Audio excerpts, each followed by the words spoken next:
this business about comparing her and the other Margaret by saying that I am slight, thin, and determined, whereas she was fat, lazy, and domineering. It's just like, that doesn't make you sound too good, Margaret Trudeau. To just reduce somebody to that. Like, give me some more examples. Now, this was a perfect example of why you didn't like her when you find her screeching at people in the kitchen saying, get the hell out of here, I'm going to throw a knife at you. Like, let's get some more of those examples.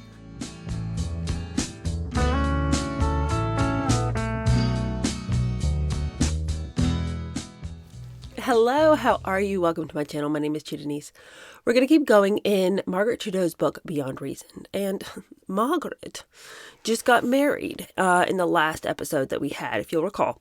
And at the beginning of that episode, it had been all about how she was trying to prove her worth to Pierre Trudeau, this older gentleman and prime minister who had been having an affair with her for quite a while. And against all reason, these two decided to get together. It would be apparent to anybody reading the story that he knew he was in over his head. But she was very beautiful and she was very young and she was probably very lively. She also seems like she was, if not his intellectual equal, certainly willing to battle with him when it came to ideas, opinions, philosophy. Obviously, she didn't have the life experience that he had, but she seemed like she could keep up her end of their conversations. And I think that if he was interested in her at all, I think it's because he found her to be this young individual who maybe reminded him a little bit of his own wandering self when he had been younger. And she has lots of questions about religion, and she is willing to debate him on these things, and she wants to engage in ideas intellectually. So it wasn't a relationship based solely on the fact that she was just this young, pretty thing. I think he did genuinely enjoy her company. But of course, he feared that because she was young and because she was very evidently quite flighty, that she would leave him. And I think his fears were well-founded. In fact, we know that they were. I don't think that he thought that she would leave him because he was older. I think his fear was that she would leave him because the lifestyle of being a prime minister's wife would be too suffocating for her. And I think, and we know from the last chapter that she's already give us forewarning that that is why she left. And when she had first met Pierre, that police presence hadn't been there. And now it is, and it'll never leave. And for somebody who had sort of had a rebellious spirit her whole youth, and she's still very young, I think she just barely is in her 20s, she still has this sort of knee-jerk negative reaction towards people in authority, especially because she had been in the past at the abusive end of some authoritarian situations. She tells a story about when some border patrol... She tells a story about how some border agents, roughed her and her friends up when they were trying to cross into the U.S. to go to a wedding. And so, granted, it doesn't sound like they were being entirely cooperative themselves, but it also seems like there was this sort of vindictive feeling at the time against any sort of hippie-ish characters, sort of painting them all with a very broad brush as just a bunch of drug addicts up to no good. So, I mean, it seems like tensions were pretty high on both sides, but all this to say, it's two different lifestyles coming together in this marriage. And I thought this chapter that we're going to read today was particularly interesting because here she is, this young, wild child, this flower child, this person who literally just came back from this incredibly wild trip to Morocco. And she's kind of hid out and pretended to be somebody different. Now she's being set down into what is essentially the White House of Canada. And she's supposed to be telling all of these servants what to do, and she's supposed to be the lady of the house. And I mean, she can barely be the lady of her own life, let alone telling all this staff what to do. So tensions are definitely high, and she knows what she wants, and she's not afraid of telling the staff what she thinks they need to be doing, which on the one hand, that's her job, but on the other hand, there is a sense of resentment. Even if at first it seemed like it's going to be rainbows and butterflies, the veneer quickly rubs off. So let's go ahead and get started on today's reading. This chapter is entitled On Becoming Chatelaine. On March 7th, our absurdly short 3-day honeymoon in the mountains already over, Pierre and I flew to Ottawa. I'd been dreading our arrival at the airport. I knew that there to meet us would be cabinet ministers and their wives, as well as close friends and relations of Pierre's who had heard the news over the radio and wanted to be the first to welcome us back. We stepped through the glass door into pandemonium. Congratulations, embraces, warm handshakes, all eyes on us, beaming smiles everywhere. Photographers, reporters, and curious onlookers thronged the hall, pressing in on us until I felt dazed. Dazed, but not unhappy.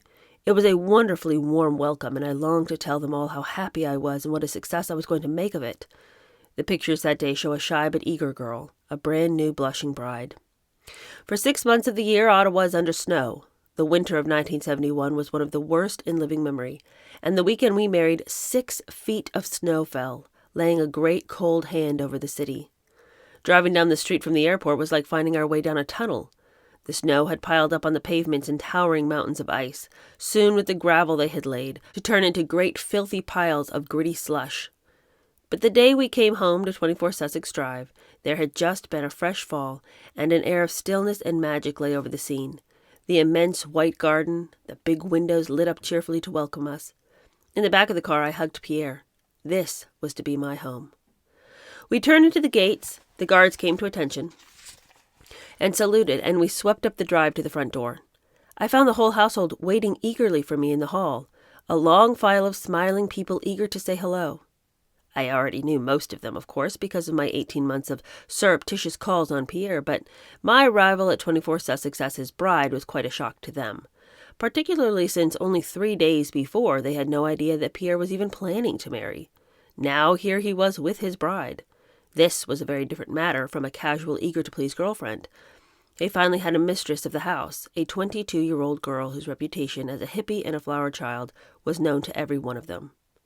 Clustered around in the hall in their uniforms and most formal clothes, laughing and joking with Pierre about the suddenness of the event, they made me feel enormously welcome, hiding whatever doubts they may have felt under pleasant words and wide grins.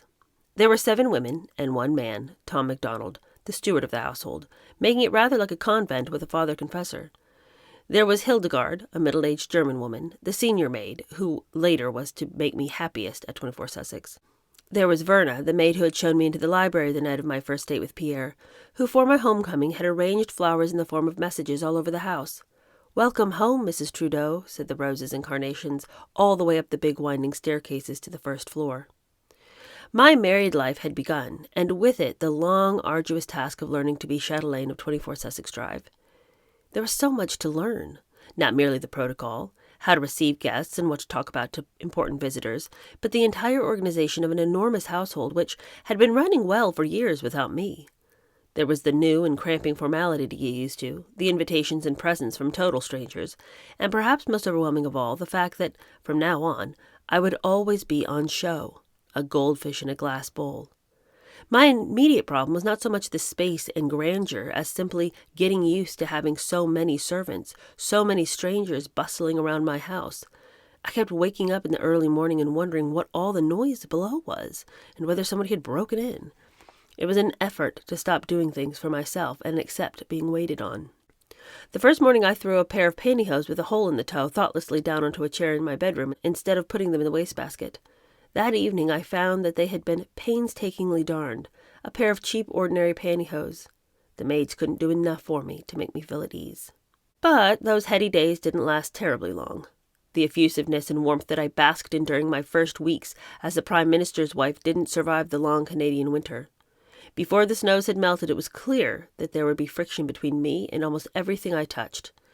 The glossy facade began to crumble. The rot started with the servants, and it provided me with a sour, if symbolic, taste of things to come. It was hardly surprising that my new staff resented me. I was younger than almost all of them by many years, and totally inexperienced in the household affairs in which they excelled. Who was I to pronounce on dirty silver or inept waiting at table? For one thing, they'd been looking for a bachelor prime minister of modest, if even austere, taste for over 3 years, and they had had relatively little to do. For another, I was a fussy perfectionist, and determined to turn Pierre's grey existence into something luxurious. I wanted 24 Sussex Drive to be a much-praised establishment, and I was dreadfully impatient. 22, and in a hurry. When she describes what this place was like, and we're going to get a little bit more of it in the next chapter when she's finally allowed to redecorate, it sounds grim. I mean, it just seems sort of like a place, and I was really honestly shocked when she talks about the state of the house in which they were receiving guests from all over the world. But it just seems like a place that nobody had really taken much care of in a long time. And so, on the one hand, I know she says she was only 22, and so it was probably annoying to have her come flouncing in and tell the staff who's been running the show for a while what to do. But at the same time, it does seem like she had her work cut out for her when she talks about the menus in this chapter, but then in the next chapter, when she talks about, the fact that the carpet was this ugly gray color in which where it had been worn through, somebody had stapled in various other kinds of carpet just to sort of patch the hole. Literally, it stapled it in. It wasn't even a matching piece of carpet. Like, it just seems like it was kind of grubby and threadbare. And so, yeah, maybe she was young, but I mean, thank God somebody's around here to rip up that hideous carpet. How can we invite dignitaries from all over the world with our patchy carpet? Things like that. But who knows what kind of tone she took with these people when she was instructing them. Even she says she was a fussy perfectionist, and I don't know exactly what that means. But if somebody's willing to admit their faults, I think we can go a step further and imagine that she might have been a little distasteful in her insistence on certain things. Anyway, she goes on to say, "My first battle was with the cooks. There were two of them, Margaret and Rita. When I arrived, neither one of them with any gourmet pretensions, but both of the plain old-fashioned English school. Given my taste for brown rice and my fastidiousness, I wasn't going to put up with the extraordinarily drab and unvaried meals that I had eaten during my earlier evenings with Pierre. One long round of steak pie, chicken pie, meatloaf, and chocolate chip cookies. 2 days after the honeymoon was over, I started working on the menus. I was made more courageous in my forays into the kitchen by hearing the story of Golda Meir's recent meal at 24 Sussex. Pierre told me how on leaving for work the day that she was due to come to lunch, he had explained to Rita and Margaret that the food must be kosher. They beamed their acceptance. The menu said sole au gratin. It went first to Mrs. Meir, who seemed taken aback, and then to Pierre, who saw to his horror that the fish had been piled unceremoniously into an earthenware oven casserole with greasy marks down the sides, and that it hadn't even been deboned. The guests fished in vain among a great bony mess lying in a pile of sauce and cheese. I set to work, fired by a crusading zeal to get Pierre eating a proper balanced diet. I couldn't see how all the needless excess of sugar and cream and sauces could be doing him any good at all. I hadn't been there a week before I had been out and bought a dozen cookbooks and began to make lists and study recipes, comparing 14 ways of cooking chicken or 11 sauces for fish. From these, I drew up a series of healthy, nutritional, and, to my mind, delicious menus. Then, braving the wrath of the cooks, I insisted on being present when a new dish was tried out, and refused to order anything for a formal dinner party until it had been well tasted among ourselves. It wasn't easy. Rita was charming and gentle and eager to please me, but I soon discovered that Margaret was a tyrant, the kind of woman who was as sweet as cloying sugar to my face, yet harried and tormented the other servants behind my back. One morning I slipped unheard into the kitchen, and I heard her nagging, grating tones. She was an enormously fat woman, weighing some 300 pounds, and she was chopping away at something on the board with an ominous thud, thud, thud. It wasn't the sound that alarmed me as much as her words. "You get the hell out of my kitchen or I'll throw this knife at you," she was snarling at one of the maids. I said quietly, not raising my voice, "Margaret." She wheeled round. "Oh, Mrs. Trudeau, how very nice to see you. I didn't realize you were here." Verna from the start tried to protect me. She was an engagingly cheerful woman with children of her own, and she treated me just like one of them. "Don't get involved," she said when she saw me witnessing these scenes. "You're the lady of the house. It's not your job to sort it out." "Well, whose job is it then if it's not the ladies of the house? If we have abusive people in the kitchen saying, 'Get the hell out of here, I'm going to throw my knife at you.'" Well, that's how Margaret felt. What is she supposed to do? She says, I felt that I had to sort it out. Morocco had left me with the feeling that a community of people have to work harmoniously together in order to survive. And this became all more important to me later as the children came. Margaret and I just didn't hit it off. Now, One of the things that I think is a little bit annoying about our Margaret Trudeau, is the fact that she places people's character or lack of it alongside their physical appearance. So what I mean is she decides that somebody is a bad person and then will also say, and they were fat. Yuck. And it's sort of like, okay, well, they may have been heavy, but that really doesn't have anything to do with are they a good person or not. I just feel like it makes her sound kind of petty because she does this a lot. If somebody's physical appearance is unappealing, she lumps that into their unappealing character traits. And then it's especially annoying when she then compares it to her own, what she would view as appealing traits because she was thin and never struggled with her weight. She's going to do this with Margaret. And we'll see her do it again. But Margaret and I just didn't hit it off. It was hardly surprising. It would be hard to imagine two women less alike. I was slight, thin, determined, and in a position of authority. She was fat, lazy, and domineering. One of us had to go. But it took me ages to find a replacement. Pierre wanted a French cook. I secretly longed for a Chinese one. I wrote to cooking schools in France, talked to the French ambassador, advertised widely. Margaret eventually left of her own accord, and for a while we put up with Rita, who was deeply insecure with the gourmet menus I asked her to produce. The wonderful day came, but this was much later, when I found Yannick Vincent, a burly, thick-shouldered French immigrant who had trained in France and was executive chef at the National Arts Center. He was the ideal answer, a superb chef, and a comfortable family man who raises sledge dogs and paints landscapes in his spare time. Well, good for them for finding Mr. Vincent, but what is this business about comparing her and the other Margaret by saying that I am slight, thin, and determined, whereas she was fat, lazy, and domineering? It's just like, that doesn't make you sound too good, Margaret Trudeau. To just reduce somebody to that. Like, give me some more examples. Now, this was a perfect example of why you didn't like her when you find her screeching at people in the kitchen saying, get the hell out of here, I'm going to throw a knife at you. Like, let's get some more of those examples. Anyway, continuing on, she says the fact that I was so immediately engrossed by the details of our food and servants gives some idea of how lonely those first months of marriage were. After the dry, mild weather of Vancouver, even the climate was alien to me. Throughout April it thawed, layer upon layer of salt, sand, garbage, dog dirt.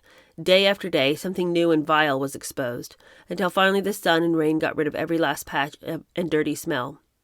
In Vancouver, spring starts in the middle of March. Here I found I had to wait until May. Night fell almost as soon as lunch was over. Luckily, Ottawa is so cold that most days there was a crisp blue sky, and until the thaw began in earnest, the snow was crunchy underfoot. On those pearly mornings I would put on my high fur boots and stride round the gardens. Then would come a week of ferocious blizzards, when an icy wind came roaring up the river, and I languished indoors, chafing at the restrictions and niggling away at the staff. I had few real friends in Ottawa. I found myself to be a spectacle of ceaseless curiosity, often perfectly friendly curiosity, but I soon sensed that everything I did or wore was instantly repeated around town. My isolation was increased by the fact that Pierre had decided that there was no need for me to get involved in politics.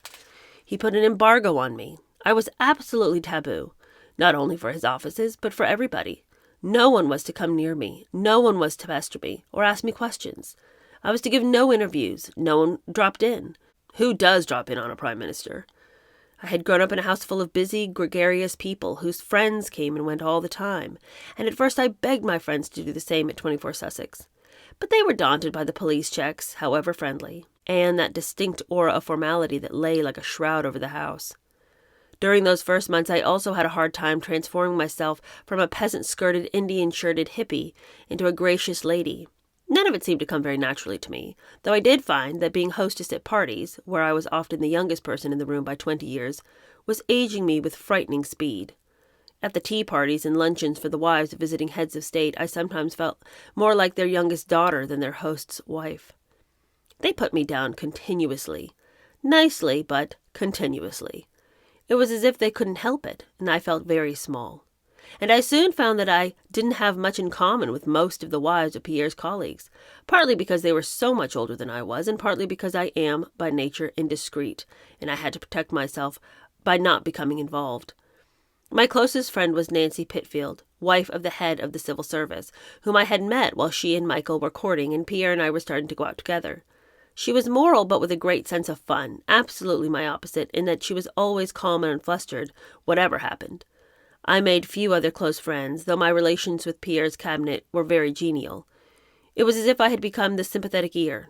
I remembered their children's birthdays and their wives' names, and I did my best to create an aura of friendliness. But it was often hard.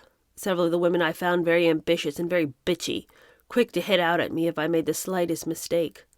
The few exceptions came by luck, like the day I helped Jane Faulkner, wife of one of Pierre's ministers and a recent arrival to Ottawa, paper her nursery before the birth of her second baby.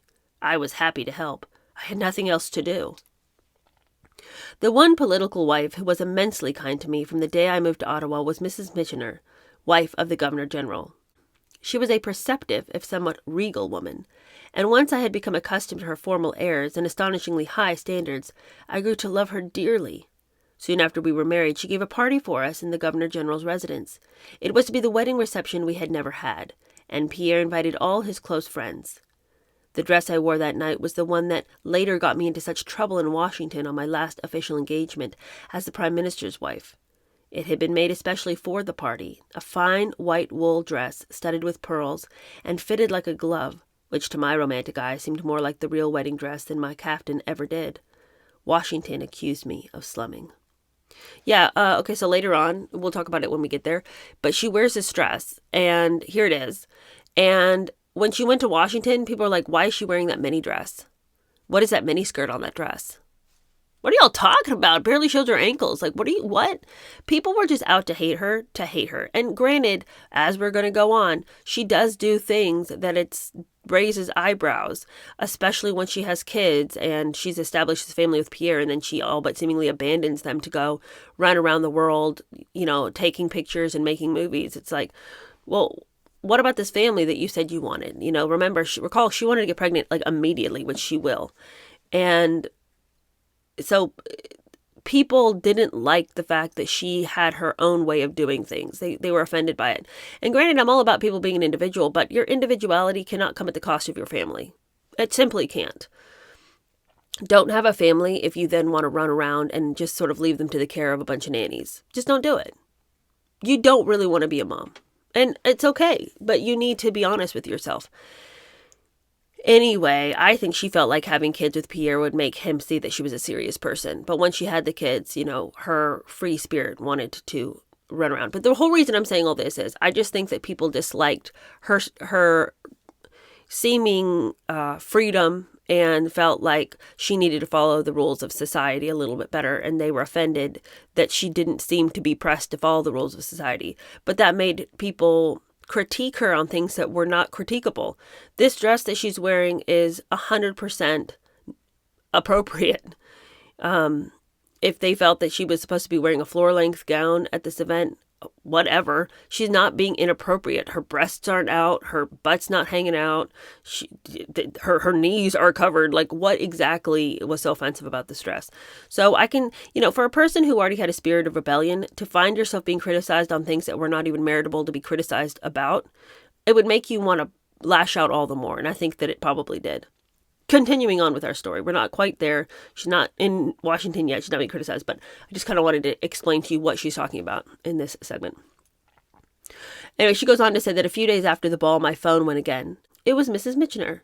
Would I care to take tea with her? Somewhat flustered, I made my way across the street, and then proceeded to be given my first lesson in, quote, how to be the perfect Prime Minister's wife.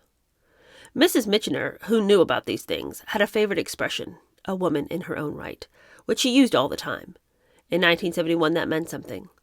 When her husband was the Speaker of the House, she'd written a little book on protocol, as well as another on Rideau Hall, the Governor-General's residence, and on the functions and protocol of his job. So she was a master of the art of protocol, a petite, trim, immaculately groomed woman with an intelligent, crisp voice. She wasted no time. No sooner were we sitting round her immaculately laid tea tray, with its bone china and thinly sliced cucumber sandwiches, than she started listing some of the things that I must do. If you have a president's wife, or someone who ranks higher than you do, and this applies particularly to royalty, and you see them pick up a cigarette, then you must pick up a cigarette yourself to make her feel comfortable. Since I didn't smoke, I laughed. Naively, I explained why it was such a joke. How could I possibly light up a cigarette when I don't smoke? She frowned. Well, that, my dear, is just the point, she said succinctly. Protocol is learning all the things that you have to do, however much you find them unnatural and trying. I felt suitably chastised, but my heart sank at what was in store for me. Yeah, my heart would sink too. Can't I make somebody feel comfortable without having to also go in for all of their vices? I understand the desire to make people feel comfortable in your home and in any context, but the prospect of having to know what to do in all of these situations, which it just would be so unnatural to do, and feeling like I'm going to fail at every corner because I wouldn't even assume I needed to do that. I wouldn't even assume I needed to pick up a cigarette and smoke with them if they were smoking just to make them feel comfortable. I would just feel like I'm about to walk into a landmine, and I don't know if I'm going to be able to take even half a step without blowing up. She goes on to say that this was the first of many such teas. Mrs. Michener tried very hard to make me good, and for all our differences, I adored her and listened hard to her lessons. I fear I wasn't a very good pupil. But I took her lessons to heart, and would hurry home from the teas with lists of advice, full of good resolutions. In this I was helped by my character. I'm a perfectionist, and all my life I've worked very hard at details. So to protect myself from the endless, petty chiving at home, I set to work to become not just the perfect Prime Minister's wife, but the most perfect wife in the world. It was at the Micheners' ball that I had my first hint of a wonderful development in my life. Halfway through the evening, the head of her household had asked me to dance. He had all the poise and skill of a ballroom dancer, and he whirled me around the room in a mad, gay waltz. And suddenly I thought that I would be sick. My immediate instinct was that it must be the anxiety or overexcitement. Trying so hard to learn so many new things at once, who wouldn't feel sick at times? I put it out of my mind. Then at Easter, when we had a real honeymoon, skin diving with 2 other people in the Caribbean, the strange queasiness struck again. With it came a heat rash which spread over my skin every time I went into the sun. One of our friends was a doctor, and he looked at me in a funny way. The only cause he could think of was, he said, some metabolic change. And what could that come from? The day my pregnancy was confirmed, there was not a happier lady in Canada. I've done it, I thought. I've done it! The doctor took my dates, worked it out on his plastic calendar, looked up and said laughingly, "Your baby is due December 25th. Overnight, none of the little things that had once been niggling at me seemed to matter anymore. I stopped fighting against being locked away in an ivory tower that wasn't an ivory tower at all. It was just an awful load of daily responsibilities of a kind I had never expected to find myself coping with. Shortly after we came home from the Caribbean, I went off on my official visit as wife of the Prime Minister, and a pregnant one at that. It was in Russia, a grueling program of 7 cities to visit, as well as a couple of days in Siberia. Pierre was to discuss technology and trade and the laws of the sea that we shared. I was almost childishly excited and extremely anxious to do well. Now had come the moment to show off the results of Mrs. Michener's lessons. Before our departure, no one had taken any notice of me at all. Since Pierre had placed this strict embargo on me, no one from his office came near me to brief me about what lay ahead. What? How? How did that happen? How could he have gotten married, but nobody thinks to tell her, here's the itinerary? Like, either they are so unbelievably incompetent or she's a liar. But how is it that you could find yourself... Did they want her to fail? Because I can't decide if she's telling the truth or if this is like when Meghan Markle says, I was just thrown to the wolves. Nobody showed me anything about protocol. I had nobody to help me, even though we know with distinct assurance that she certainly did. And that in one person's testimony, she had like 14 people helping her with protocol. I'm just shocked. It's just hard to believe that she'd be going on her first official visit and not one person would come to her and tell her where she's going so she could pack accordingly. She goes on to say that on top of it all, his staff were used to dealing with a bachelor prime minister and probably gave little thought to the added complication of a young and ignorant wife. As our itinerary kept changing up to the last day of our departure, I wasn't even told how many long or afternoon dresses I would need. Was there anything that I needed to know? I asked everyone I met. No, they all replied comfortingly. Everything will be taken care of. The ambassador's wife will look after you. Just go along and have a nice time. Okay, so apparently she's reaching out and everybody's just brushing her off. Okay, that sounds normal. We shared our plane with some 100 reporters, and for many of them, this was their first glimpse of Pierre's wife. I shifted about uneasily, uncomfortable in this blinding glare of eager curiosity. There was one journalist in particular, Christina Newman, especially for Maclean's magazine, to get a story on me, and she made my life a misery. The government press office in Ottawa had told her before she joined us that there would be no point in trying to get an interview with me because Pierre wasn't having it. She came anyway, and as the days went by, her frustration grew. I had my first taste of bitter journalism from her. Ooh, I wonder what she wrote. The only person who knew I was pregnant was Mr. Kozigin's daughter, a gentle, tactful, very educated woman, whom I grew very fond of. I'd confided in her because I didn't want to appear rude at official banquets by not eating or drinking vast amounts, and also to explain why I wasn't as eager as I might be to start out at 8:45 every morning with a full day's schedule of hospitals, factories to visit. I begged her to keep it a secret. The baby was announced too early.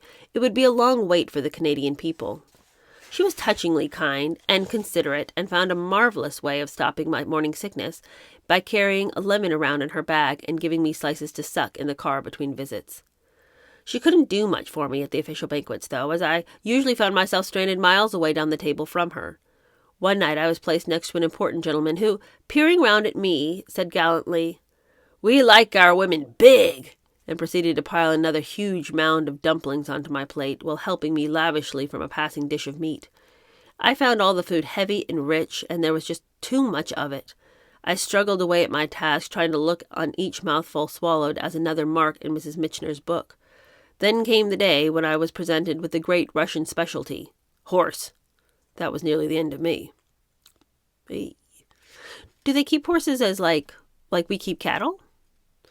Or is it just a passing horse that might die that finds its way on your plate? Okay, interesting. So intent was I on swallowing the food that it was several banquets before I noticed a curious fact about Russian protocol. At every official meal, I found myself seated next to the same man, the Minister for Science. The only possible explanation was that he must have ranked precisely as I did. Nice as he was and hard as he tried to keep me amused on stories of Russian life, our conversation could hardly have failed to have lagged. Most meals consisted of 7 courses, and they were spun out interminably. What was more, every word we exchanged had to go through our interpreter, who sat on a stool just behind my shoulder. It was hardly surprising that we didn't rise to many jokes. We smiled, we grinned, and we exchanged grimaces of amusement and self-mockery, but there our relationship ended. As if the loaded platters of food were not enough, I also had to contend with the 7 glasses lined up in a neat row in front of my place, each intended to accompany a course, and each full to the brim with vodka. The first night I discovered that my neighbor suffered from a liver complaint. Who could wonder with so many official banquets? He had solved the problem by asking that each of his glasses be filled with water, not vodka, at the start of the meal, so that at least he could go through the semblance of toasting and yet not fall under the table in agony. I welcomed his solution with joy. The waiters obligingly filled my glasses with water. When the toast came round, I took my first swig, with a sideways smirk of triumph at Pierre, who I could just see out of the corner of my eye struggling with his vodka. But the smirk froze on my face. I hadn't reckoned with Russian water. It was without a doubt the most foul-tasting brew that I have ever swallowed. High in sodium content, salty, hard, and so frothy it might have been a glass of liquid detergent. From then on I stuck to pretend sips of vodka. Before we left for Moscow, we had been warned by Pierre's office that we would undoubtedly be bugged the entire time, and to behave therefore with some caution.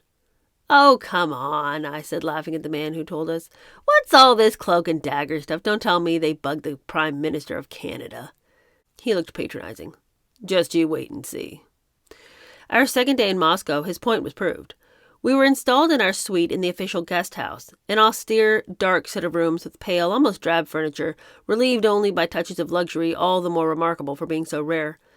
Gold silk bedspreads and carved headboards. I decided to test out the bugging story. We'd been walking around the city looking at all the sights, and I was exhausted. As we shut the bedroom door behind us, I said loudly and distinctly to Pierre, "Oh, Pierre, what would I give for an orange? My kingdom for an orange! One fresh orange." 5 minutes later came a knock at the door. Outside stood an expressionless waiter, holding a tray in his hands. On it sat a banana, an apple, and, in the middle, occupying pride of place, an orange. He placed the tray ceremoniously on a side table and started carving up the orange, which he then presented to me with a little bow. Not a word was said. I came to respect the technology of their bugging greatly. On the day we went to St. Peter's Summer Palace in Leningrad, it was perfect summer weather, clear, still, and very hot. Pierre and I strolled off on our own down the avenues of gardens with their golden fountains and splashing dolphins, hand in hand. Soon I was dying of thirst. Water everywhere and not a drop to drink, I complained to Pierre. When we got back to our car, the driver was waiting for me with a plastic bottle and a glass. Madam, I was just wondering if you were thirsty. It was absurd. Long-range transmitters to pick up every word. Before long, the charms of our permanent eavesdropper began to pall, and Pierre and I found ourselves retiring constantly to our bathroom, where, both taps running so that we couldn't be overheard, we engaged in furious arguments about Russia. I complained that it was all so incredibly drab and dingy, while Pierre defended it. When the eavesdropper took the form of my interpreter, Tanya, a dumpy, white-shirted, black-skirted lady who stalked so close to my side that she was always bumping into me, my irritation grew. Her unreasoning patriotism also drove me mad. Her lines were quite something. One day we visited a park with 3 decrepit benches, a moth-eaten patch of grass, and 1 solitary tree. This, so Tanya informed me, was no ordinary park. It was a rest and recreation area, donated by the all-loving government, so that the people of Russia could relax. Another day she took me to the Tretyakov Gallery in Moscow, hurrying me past the masterpieces of pre-revolutionary Russian art, and coming to rest with a reverential sigh of admiration before a row of paintings of great buxom ladies with their sickles and their vast haymaking machines. "These are the great paintings," she informed me.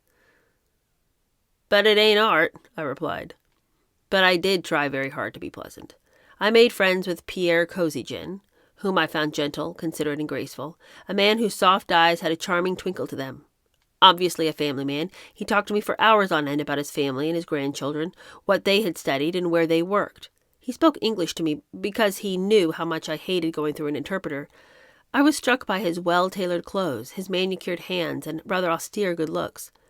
Mr. Brezhnev was quite a different proposition. From the moment I set eyes on him, I was reminded of faceless civil servants and politicians the world over, in their navy suits, preferably pinstriped, their light blue shirts and ties like insurance salesmen at conferences. He gave me the impression of being a hard, brusque man, burly like a great sleek bear. Neither of us could think of anything beyond banalities to say to the other. To him, I was just a wife. I wasn't the only person who found Brezhnev hard. Several years later, Rostropovich, a close friend of Pierre's, whispered to me at a concert between acts, "I love your husband. I love Willy Brandt. Brezhnev is a shit." Oh, Margaret always sprinkling in these little stories. Perhaps our most extraordinary visit was to Siberia, to see something of Russian technological developments in the permafrost, something we Canadians might one day have to copy. Both Pierre and I, after the rather formal reception in Moscow, were immediately charmed by the warmth and friendliness of everyone we met. Now, this is something I have often heard about Siberia, what she says here, but it's interesting that she also says it. The warmest people in Russia inhabit the coldest place on earth. The Russians appeared simply to have accepted that Norilsk was the most freezing, miserable town to spend one's days, and made the best of it by building the best-equipped leisure centers I saw anywhere in the world, and by spending their summer holidays in Georgia. I shouldn't have been all that sorry to leave Russia. My complete lack of briefing had made me an ill-equipped and ignorant visitor. My morning sickness had spoiled my sightseeing, and for young lovers hating to be apart, the protocol was terribly confining. It was my first taste of enforced segregation.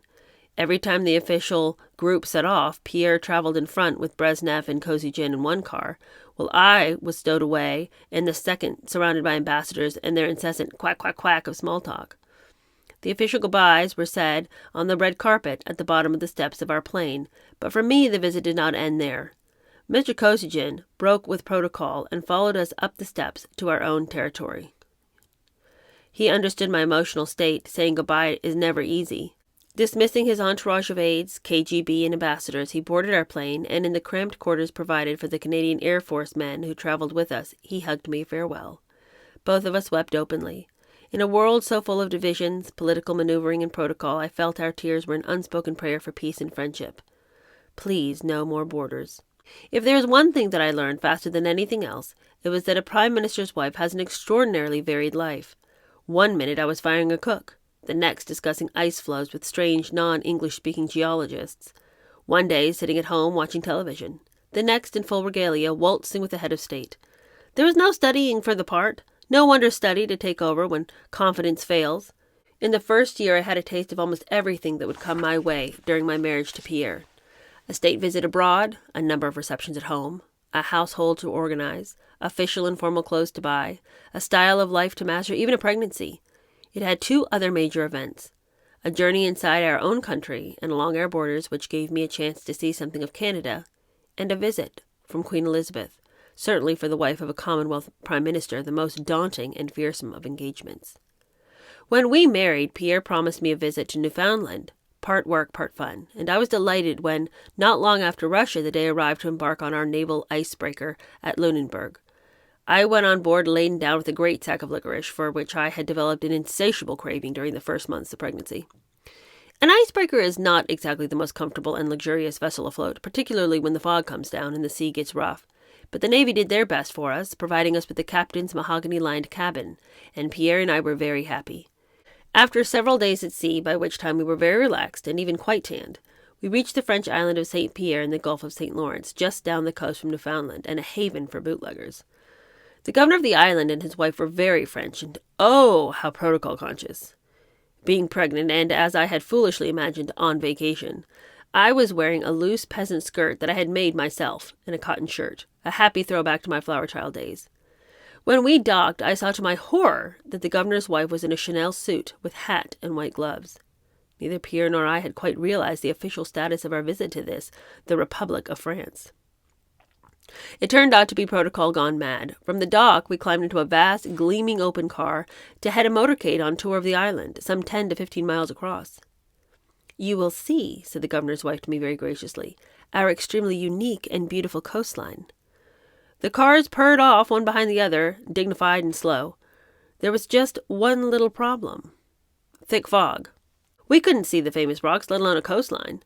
Our hosts kept saying, without the shadow of a smile, "And over there is one of the most beautiful bays in the whole island." What could I say? It was all I could do not to giggle. Pierre made everything bearable. On occasions like this, he sat by my side and clutched my hand, and I felt that I could handle anything. It needed all Pierre's understanding and sympathy and many rehearsals of Mrs. Mickener's lessons to prepare me for my first encounter with the Queen. It came in July when she visited Vancouver for the British Columbia centenary celebrations, an occasion I had been both dreading and longing for. It was my first really frightening social engagement, and my first visit to my hometown as a Prime Minister's wife. My immediate reaction on seeing Queen Elizabeth on the steps of her private airplane was one of shock and incredulity. Her dress and coat were simple, even dreary. Where was the regal aura I had been dreading? As she came down the steps toward me, my terror began to fade. Her expression was genuinely friendly, and as I curtsied, she gave my hand a warm squeeze. As we stood talking, a gust of wind swept the hat I so carefully had chosen from my head. I caught it as it flew off. A lady-in-waiting appeared as if by magic at her side with a hat pin, and the Queen showed me how to secure my wretched hat firmly to my head, her very blue eyes gleaming with amusement. The 3 days of her visit passed smoothly, professionally, and without incident, a tribute to the extraordinary polish of her official machinery. I did my bit, a cog that gave no trouble. I felt I had been simply swept up, carried along on a sea of goodwill and exemplary manners, and deposited gently down again at the other end, before the magic carpet whirled up and away on its next engagement. I was delighted and very pleased when Pierre told me that she had seemed pleased with his choice of a wife. When it was all over, I received a letter from my Aunt Jessie in England, who had seen some of the official reception on television. "I'm proud of you," she wrote. "You did that like a lady." Well, her days of being a lady are coming swiftly to an end. The next chapter is somewhat entertaining, but also a little bit more of the same. So we're really going to go over that with a fairly broad brush. I do want you to hear what she had to put up with as far as I thought that her interior decorating situation was of interest. Needing to make the home a reception area that would not embarrass them. because they're having people into their home at 24 Sussex, and it seems like it was just sort of a rather grubby, threadbare affair. Not because it wasn't necessarily taken care of, but just that things had not been replaced over time. It also would appear that everything in the house was almost like a stage home, so the quality of the furniture was not great. So she just wants to like rip everything out and make it a beautiful, luxurious place so that when people come, it's just a good representation of Canada. So I think that's interesting, but I'm going to tell you now, we're going to read some of the more interesting passages, but we're not reading that chapter in all of its minutia, because I really want to get on to the reason that we started this book, which is what happens that propels her to rebellion against this marriage that she so seemingly wanted. What with all that work she was willing to do, learning French, becoming a Catholic, learning how to keep up with him in his outdoor excursions on the mountains, putting away her bad habits of smoking marijuana. Like, she did so much to prove to him she wanted to be there, and then in the end she just kind of like threw it away just because there was too many police officers. Like, that's just not a good enough reason for me. Surely she had to have known that her life would be one in a fishbowl, and I don't expect her to have been able to imagine that in its perfection and in every detail. I'm sure there were many elements that surprised her, but I can't imagine leaving somebody over something that I just knew was going to be present. I just couldn't quite imagine how bad it would be. But it isn't as though he pulled the rug out from underneath her and, oh, by the way, I forgot to tell you I'm a prime minister.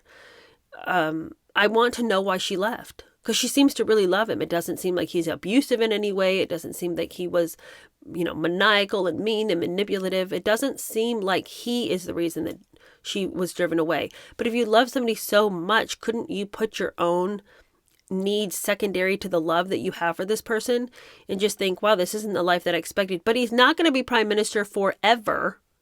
So it seems like you could just sort of grin and bear it. I don't know. I have no idea, but I'm really interested to find out what happened there. So like I said, the next chapter we're going to go over quickly, so we can start getting into some of the meat of why she felt she could not exist in this world that Pierre had created for her. All right, I'll see you guys later. Thank you so much for hanging out. And of course, this week we'll have videos on the book and then just other videos about other things. So I hope you'll join me for those as well. All right, see you later. Bye.